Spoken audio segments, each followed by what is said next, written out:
Hi, Adele here. All right, so today's episode, I wanted to discuss about something that I see on a daily basis. All right, and it is the fact that why you're not able to land coaching clients. Right, I know this is a hot topic. Everyone wants to know what is the secret to landing coaching clients. And to be honest, there is no secret. All right.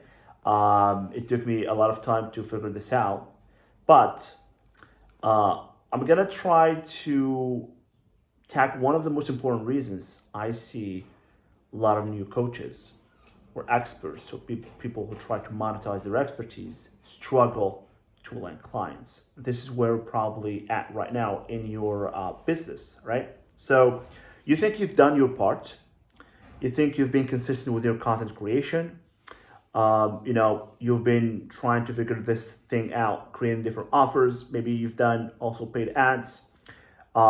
Maybe you recorded a course or wrote a book, but you still can't fathom the fact that you're not able to land clients. Why is that happening? Like, are you just like bad at coaching? I mean, how could you if you haven't coached anyone yet?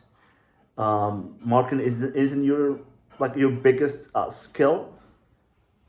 I mean, that to be expected. You're not a marketer. You're a coach. You're someone who wants to help people. Um, Maybe what you do or what you offer help with, it's not something that people want. It's not something that people struggle with. No one knows, right? But let me tell you um, one of the most important causes I see, because I speak with people like yourself, with new coaches on a daily basis. They come to me, coming for help, right?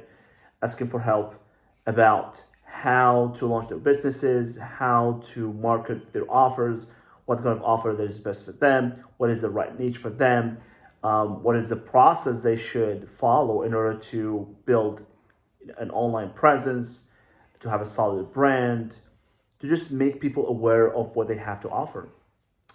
And the thing that I noticed is a lot of these people have been trying to link clients for so long, right?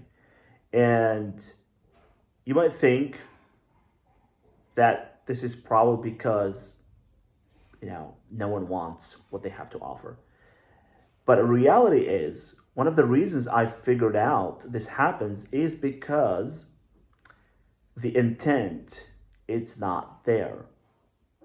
Now, before you come at me um, saying, "Hey, I have intent. I do want to do this," hear me out, right?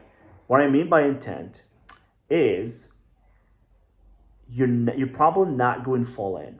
So these people, this is what I have figured out.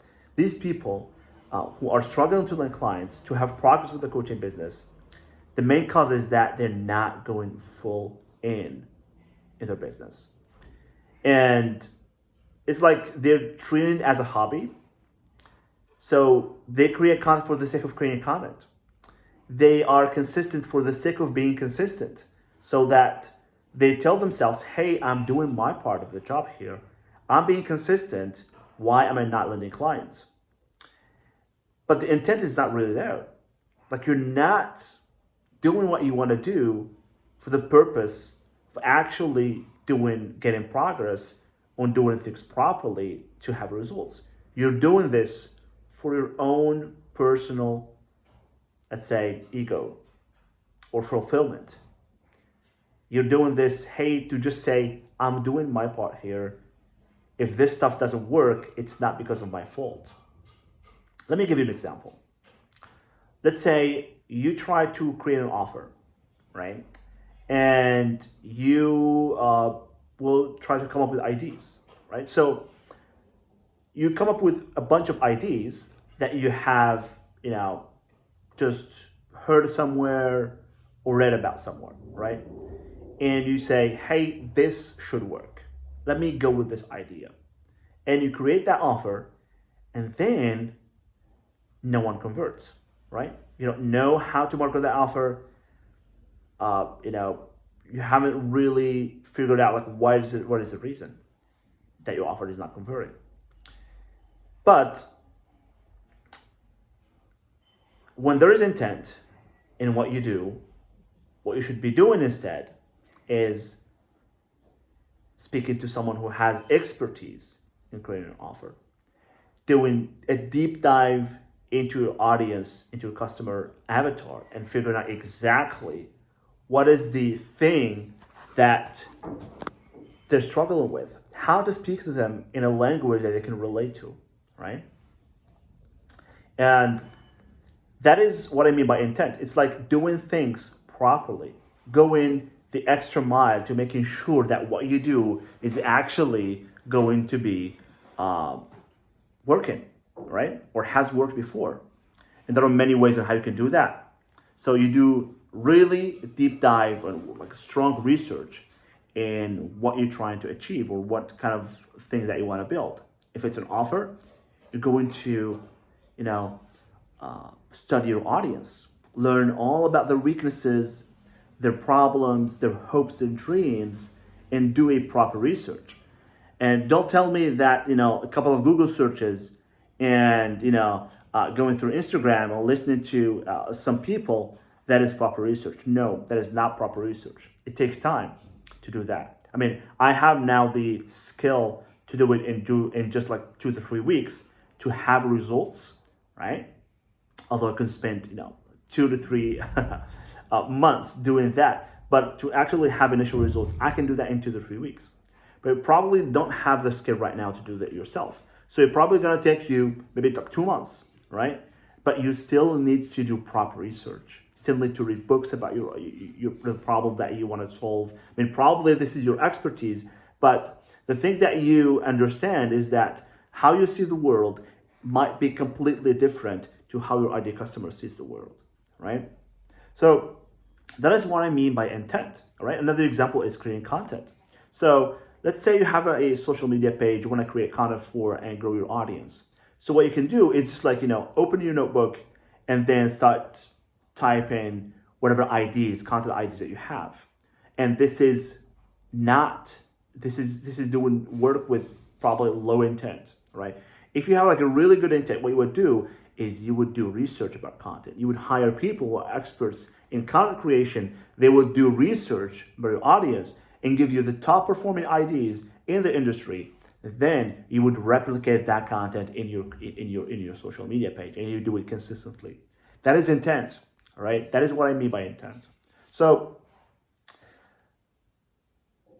if you focus on the true intent of doing things, even if you do one thing at a time, but you do it with absolute focus, and you don't rush things, you don't neglect certain aspects of the work, but you do it properly. If you need to hire someone, you do. If you need to learn how to do stuff, maybe you're short on funds, you cannot hire people. You have to do it properly, right? And there's also one other thing which I also see often when people come to my help and they say, hey, I know how to do marketing. I know about sales funnels. I just need your opinion on this particular thing. I say, okay, right. I mean, that is very good. If you know how to do marketing and how to do your sales process to build it, I'm going to just help you with this thing out.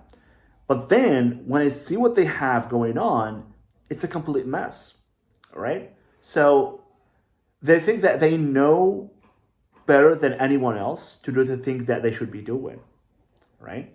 And that is also intent. That is low intent in what you do, right? Not trusting an expert or not trusting other people's opinions. And often, like, what's funny is that oftentimes people come back to me and saying, hey, what you said last time actually made very sense to me. So I want to have more of your time, right? It's like, I wanna have more of your time. So I know what I said makes sense to you because I do this on a daily basis. That's what works, all right? But you had the impression that you know better than what I have advised you, right? So that is also low intent. So whatever you do in your coaching business, you have to do it with a purpose. You have to do it with an intent of actually producing results. And you cannot do things halfway if you really wanted to, have the results that you want to have or land coaching clients. All right. So that is one aspect of why you might not be able to produce results, but it is a very important aspect. If you don't have intent, you could be doing things for years and not having progress. All right. So you will be treating it as a hobby instead of treating it as an actual business, right? So that is part of the issue.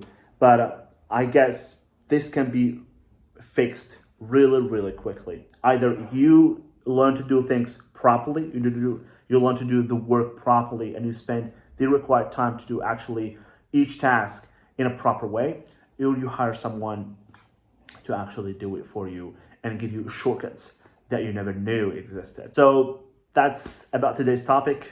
Hope you guys enjoyed this video. Thank you guys for watching, and catch you on the next one. Bye-bye.